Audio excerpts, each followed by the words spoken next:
Hello दोस्तों, कैसे हैं आप सभी का स्वागत है आपके अपने इस यूट्यूब चैनल पर। ये हिंदी का इसमें 30 क्वेश्चन रहेगा जिसको आपको एक बार देख के जरूर जाना है। वैसे तो तैयारी आप कर चुके होंगे। ये आपकी सीजीपीएससी प्यून के लिए, सीजीएसआई के लिए और जो भी महत्वपूर्ण एग्जाम होने वाला है उसके लिए बहुत कारगर सिद्ध होगा। इसे 50 क्वेश्चन देखेंगे। देखते हैं, स्टार्ट करते हैं पहले क्वेश्चन से। हिंदी किस लिपि से लिखी जाती है? तो हिंदी देवनागरी लिपि से लिखी जाती है। डायरेक्टली आंसर आंसर बस देखेंगे। हिंदी वर्णमाला में वर्णों की कितनी संख्या है, मतलब कितने प्रकार के वर्ण होते हैं? तो ये होते हैं दो प्रकार के, सॉरी ये होते हैं डी, दो प्रकार के। आंसर नंबर डी, दो प्रकार के, ध्यान रखिएगा। निम्नलिखित शब्दों में उपसर्ग नहीं है। उपसर्ग क्या होता है? जो किसी भी शब्द के प्रारंभ में जोड़े तो उपसर्ग कहलाते हैं, पीछे जोड़े तो प्रत्यय। तो किस में उपसर्ग नहीं है ये आपको बताना है। देखो, अधिशासी, अधिशासी उपसर्ग है अधि।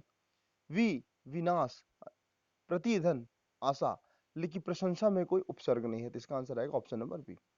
क्रय शब्द में कौन सा उपसर्ग लगाने पर उसका अर्थ विपरीत हो जाता है? तो इसका आंसर आएगा विक्रय। यह किस तरह का व्यंजन है? तो यह जो है, देखो, य र ल व अंतस्थ व्यंजन है। कौन सा? अंतस्थ। अच्छा, व्यंजन कितने प्रकार के होते हैं अगर मैं बात करूं तो एक क वर्ग होता है, च वर्ग, ट वर्ग, प वर्ग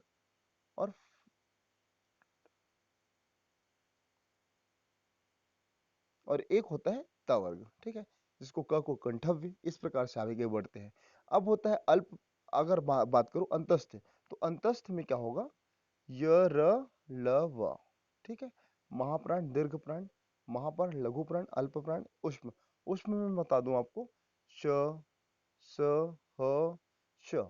तो ये सब आ जाएंगे इस प्रकार से। अल्प प्राण जिसमें कम समय लगता है, 1 3 5। महाप्राण जिसमें अधिक समय लगता है, 2 4। अच्छा, 2 4 कैसे? जैसे क, ख, ग, घ, अंगा। तो 1 3 5, क, ग, अंगा, ख, ग, महाप्राण। तो इस प्रकार से इसको पढ़ते हैं। सर्वनाम कितने प्रकार के होते हैं? तो सीधा आएगा इसका आंसर 6 प्रकार के। निम्नलिखित में व्यक्तिवाचक संज्ञा कौन सा है? देखो, व्यक्ति संज्ञा कितने प्रकार के होते हैं? 5 प्रकार के। व्यक्तिवाचक, जातिवाचक, भाववाचक, समूहवाचक, पदार्थवाचक। तो व्यक्ति का बोध कराए तो व्यक्ति कौन है? यमुना एक व्यक्ति है, तो यमुना क्या है? व्यक्तिवाचक संज्ञा। इनमें से कौन सा क्रिया विशेषण है? तो आपको बताना है क्रिया की जो विशेषता बताए वह धीरे से बोलता है। तो धीरे क्या है? विशेषता बता रहा है बोलने का, वो जोर से बोलता है धीरे से, तो ये क्या होगा? क्रिया विशेषण। वह काला कुत्ता है, तो काला कुत्ता, काला उसका आकार है, मतलब रंग को दर्शा रहा है ना। तेज धावक है, सत्य वाणी सुंदर होती है, तो इसका आंसर आएगा आपका, वह धीरे बोलता है, ऑप्शन नंबर ए। मानक हिंदी से तात्पर्य क्या है? जो साहित्यिक रूप से हिंदी को स्वीकार हो, वो होता है मानक हिंदी। ठीक है, वाक्य में अच्छा शब्द का प्रयोग कर विशेषण के रूप में हुआ। आपको बताना है अच्छा है वह अभी आ गया। आंसर क्या आएगा इसका? ये तो एक हो गया। अच्छा, तुम घर जाओ, यह स्थान बहुत अच्छा है। तुमने अच्छा किया जो आ गए, मतलब तुमने अच्छा किया जो आ गए, मतलब आपको पढ़ने में समझ आ जाएगा कि कैसे आपको कौन सा आंसर होना चाहिए। तो देखो यार, सबसे उपयुक्त आंसर क्या होगा इसमें? यह स्थान बहुत अच्छा है, तो ये उसका आंसर रहेगा। कुछ क्वेश्चन का आंसर आप वहां अपने सेंस ऑफ ह्यूमर से भी बना सकते हैं। भाववाचक संज्ञा क्या होता है भाई? जिसमें भाव के बारे में बात करें, चतुराई, लड़ाई, उतराई, लेकिन मिठाई भाव नहीं है, मिठास भाव होता है, तो इसका आंसर क्या आएगा? Option number A. ठीक है, पुस्तक, पुस्तक क्या है? स्त्रीलिंग है, पुल्लिंग है कि नपुंसक लिंग है? देखो, पुस्तक क्या होता है? स्त्रीलिंग होता है। पुस्तक क्या है? स्त्रीलिंग है। निश्चित शब्द क्रिया विशेषण के किस भेद के अंतर्गत आता है? तो क्रिया विशेषण की ये आता है ऑप्शन नंबर ए, परिणामवाचक भेद के अंतर्गत आता है। इनमें से कौन सा अति उपसर्ग से नहीं बनाया जा सकता? तो देखना, अति धन युक्ति, अति धन से, अति धन रिक्त, ये ऑप्शन नंबर डी। इसका आंसर क्या आएगा? Option number D. वर्ण, वर्णानुसार काल से उत्पन्न भेद इंगित करता है। क्या इंगित करता है? क्या बताता है? ये बताते हैं आपके अनुदत्ता को, अनुदात्त को, अनुदात्त को। छात्र का बहुवचन क्या होगा? इसका आंसर आपको बताना है। छात्र बोलते हैं ना, छात्रों, तो ये उसका बहुवचन होंगे। आंसू का बहुवचन क्या होगा? आंसू का बहुवचन आंसू ही होता है, ये ध्यान में रखना। सर्वनाम कितने प्रकार के होते हैं? तो ये कितने प्रकार के होते हैं? सर्वनाम 6 प्रकार के होते हैं। कितने प्रकार के होते हैं? 6। पुरुषवाचक सर्वनाम, निजवाचक सर्वनाम, हाँ, अनिश्चयवाचक सर्वनाम, निश्चयवाचक सर्वनाम, संबंधवाचक सर्वनाम, एक क्या होता है प्रश्नवाचक सर्वनाम। इस प्रकार से इसका आंसर 6 होगा। स्त्रीलिंग शब्द का आपको चयन करना है, ठीक है, स्त्रीलिंग शब्द का चयन करना है। तो स्त्रीलिंग शब्द का चयन करना है, देखते हैं। नृत्य, धर्म, कुटिया, दीपक।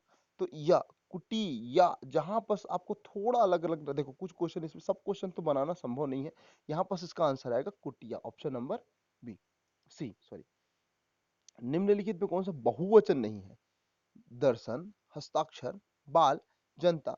तो एक बात बताइए आप मेरे को, दर्शन, हस्ताक्षर, बाल, लेकिन जनता, जनतागण या फिर जनता लोग, तो ये बहुवचन नहीं है। जनता क्या होता है? ये समूह को इंगित कर रहा है ना। वर्दी, वर्दी एक्चुअल में बहुवचन है, एक से अधिक शब्दों के लिए प्रयोग हो रहा है ना, कि बहुत सारे समूह है तो वर्दी कहेंगे छत्तीसगढ़ी में। तो उसी प्रकार जनता है, लेकिन वास्तविक से वो क्या है? वो एक वचन है, ना कि बहुवचन। कौन सा शब्द बहुवचन है? तो आपको बताना है कौन सा शब्द बहुवचन है। प्रातः, लड़का, लड़के, किताबें। तो प्राण बहुवचन है, ठीक है। प्राण तो सबका एक है, हजारों प्राण एक के समान है। निश्चयवाचक सर्वनाम, कुछ, क्या, यह, ये है क्या है? एक निश्चयवाचक सर्वनाम। वर्णमाला में संयुक्त स्वर क्या है? तो संयुक्त स्वर जो दो स्वरों के मेल से बनते हैं, अ और ई के मेल से बने हो तो क्या कहलाएंगे? ए। तो इस प्रकार से संयुक्त स्वर क्या होंगे? ए और ओ। वर्णमाला किसे कहते हैं? वर्णों के व्यवस्थित समूह ही क्या कहलाता है? वर्णमाला कहलाएगा। नीलकंठ, नील धन कंठ। तो ये आपको बताना, देखो वैसे रचना की दृष्टि से शब्द तीन प्रकार के होते हैं, सरल, संयुक्त और मिश्रित। और अर्थ की दृष्टि से 8 प्रकार, ये अलग क्वेश्चन है, ठीक। नीलकंठ क्या है? देखो, जिसका कंठ नीला है, तो ये क्या बता रहा है? दो शब्दों को जोड़ रहा है और तीसरा अर्थ प्रकट कर रहा है। नीलकंठ मतलब शिव जी, भोलेनाथ, शशांक शेखर, मृगांक शेखर, ठीक है। तो ये सब चीज अब देखेंगे पर्यायवाची के जब क्लास में काग बनाएंगे। तो क वर्ण का उच्चारण क्या है? तो क वर्ण मतलब होता है कंठव्य, क वर्ग, क ख ग घ अंगा, तालु से त थ द ध न, मूर्धा से ट ठ ड ढ ड़, दंत से त थ द ध न, और ओष्ठ है प फ ब भ म। तो ये 5 प्रकार के होते हैं, तो इसको ध्यान में रखिए। या क्या है? या का उच्चारण कहाँ से होता है? तालु से होता है ना। और यह क्या है? अंतस्थ भी है, ठीक है। ट वर्ग का उच्चारण कहाँ से होगा? तो ट वर्ग का उच्चारण होगा मूर्धा, इसको ध्यान में रखना, ट ठ ड ढ ड़, ठीक है। निम्नलिखित में विशेषण को चुनना है। देखो, भलाई, मिठास, थोड़ा, स्वयं। तो आप बताइएगा, देखो एक्चुअल में यहाँ पर ना विशेषण जो विशेषता बताए किसकी? क्रिया की। तो इसका आंसर है थोड़ा। वो थोड़ा खाता है, वो बहुत खाता है। मिठास उसकी भाव है। भारतीय का बहुवचन क्या होगा? तो भारतीयों, क्या होगा? भारतीयों, option number B, option number B, भारतीयों। लक्ष्मण एक कुशल कार्य करता है, तो लक्ष्मण एक कुशल कार्य करता है, हमें विशेषण आपको बताना है। तो इसकी विशेषता कौन? कार्य करता है, कैसी कार्य, कैसे कार्य करता है? कुशल कार्य करता है, तो कुशल इसकी विशेषण है, विशेषता है। हिंदी भाषा का लिपि क्या है? देवनागरी लिपि। निर्वासित शब्द निम्नलिखित, निर्वासित शब्द में निम्नलिखित में से कौन सा प्रत्यय होगा? प्रत्यय जो पीछे जुड़ता है, उपसर्ग जो सामने जुड़ता है। तो निर्वासित, सित मतलब ई और त, क्योंकि स में छोटी का मात्रा लगा है, तो यहाँ पर क्या हो जाएगा? इत, निर्वासित। तो ऑप्शन नंबर ए, ठीक है।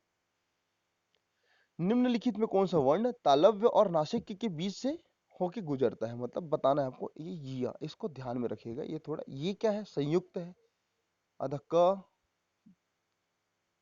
है ना, और छ मिलके, देखना, छतरी का छ बनाता है, ठीक है। रूढ़, रूढ़ शब्द क्या होगा?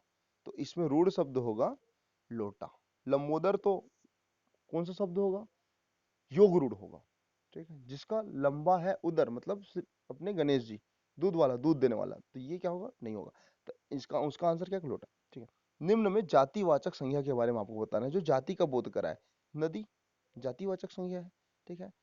किसी वर्ग के प्रथम अक्षर से परे यदि कोई अनुनासिक वर्ण हो, तो प्रथम वर्ण के स्थान पर उस पर कौन से वर्ण प्रयुक्त होंगे? तो इसको बोलते हैं हम लोग संयुक्त, इसको बोलते हैं अनुनासिक। क्या बोलते हैं? अनुनासिक। निम्नलिखित में संयुक्त व्यंजन को आपको देखना है। तो देखना, ये हो गया अंतस्थ, ये हो गया आपका उष्म, ये हो गया उष्ठव्य। तो ये है आपका संयुक्त। त्र, अधता प्लस र, या अधजा प्लस इया, क्या। तो इस प्रकार से आपको ये देखना है, ठीक है। निम्नलिखित में अंतस्थ वर्ण का उदाहरण देना है। अंतस्थ क्या होता है? य, अब देखो, य र लव के स्थान पर अगर मैं बात करूं, य र ल व, तो जहां जहां व दिख जाएगा वही तो अंतस्थ होगा ना भाई। तो इसका आंसर आएगा ऑप्शन नंबर डी। निम्नलिखित में किन दो वर्णों का द्विस्पष्ट और मूर्धन्य दो दो उच्चारण होते हैं? तो मूर्धन्य के साथ आपका ये होगा ट और अड़ा। इसको ध्यान रखिएगा। मूर्धन्य मतलब थोड़ा बोलने में जिसमें कठिनाई हो, ट ठ ड ढ ड़ ट ढ, तो ये आप समझ सकते हैं। इनमें से कौन सा दीर्घ स्वर है? स्वर कितने प्रकार, अलग अलग दृष्टिकोण से अलग अलग प्रकार के होते हैं। एक होता है ह्रस्व स्वर, एक होता है दीर्घ स्वर। तो दीर्घ स्वर क्या होते हैं? आ एक दीर्घ स्वर है, ठीक है, ई एक दीर्घ स्वर है। तो इसमें से कौन सा नहीं है? ए एक दीर्घ स्वर है, लेकिन यहाँ पर जो सु और ऋषि है ना, ये है आपका ह्रस्व स्वर, मतलब दीर्घ स्वर ये नहीं है। हल शब्द किसके प्रयोग से बनता है? हल मतलब ये होता है आपका हल, एक्चुअल में ना एक यहाँ पास ना एक्चुअल में होना चाहिए, हल शब्द किसके प्रयोग से बनता है? तो जहां पास हलंत लग गया ना भाई, वहां पास व्यंजन स्वर आएगा, ठीक है। निम्न में विस्मयादिक बोधक शब्द कौन सा है? अरे अरे भाई तुम कहाँ गए थे, मतलब ये उसका आश्चर्य को प्रकट करता है। निम्नलिखित वर्णों में कौन सा वर्ण मूर्धन्य है? ट ठ ट, तो ये ध्यान रखिएगा, ठीक है। निम्नलिखित वाक्य में अव्यय कितना ब, मतलब जो दिया हुआ है उसमें मेरे नाने को, तो देखो यार इसमें आपको ये क्वेश्चन, इसको छोड़ ही देना, ये क्वेश्चन को रहने देना, इसको हटाते हैं। निम्नलिखित में बताइए कि किस शब्द में उपसर्ग और संधि दोनों है? तो जहां पास उपसर्ग है और संधि है तो अभिष्ट, अभिधन इष्ट, ठीक है, अभिधन इष्ट। व्यंजनों में बताइए कि कौन सा महाप्राण है? तो महाप्राण क्या है? ख वर्ग, ठीक है। हिंदी की विशिष्ट बोली ब्रज भाषा किस रूप में अधिक प्रयुक्त होती है? तो ये काव्य भाषा में, ये काव्य भाषा में, ठीक है। राजस्थानी भाषा का उद्भव किस क्षेत्रीय अपभ्रंश से हुआ है? तो ये हुआ है अपना, ये हुआ है अपना, ये आंसर आएगा इसका, एक सेकंड ना, हाँ, इसका आंसर आएगा ऑप्शन नंबर सौरसेनी से हुआ है, ठीक है। तो इस प्रकार 50 क्वेश्चन यहाँ पूरा होते हैं। अच्छा लगेगा तो चैनल को सब्सक्राइब करें, क्योंकि ऐसा वीडियो बहुत सारा आएगा। बने रहें अपने दोस्त के साथ। मिलते हैं अगले वीडियो में। God bless you all.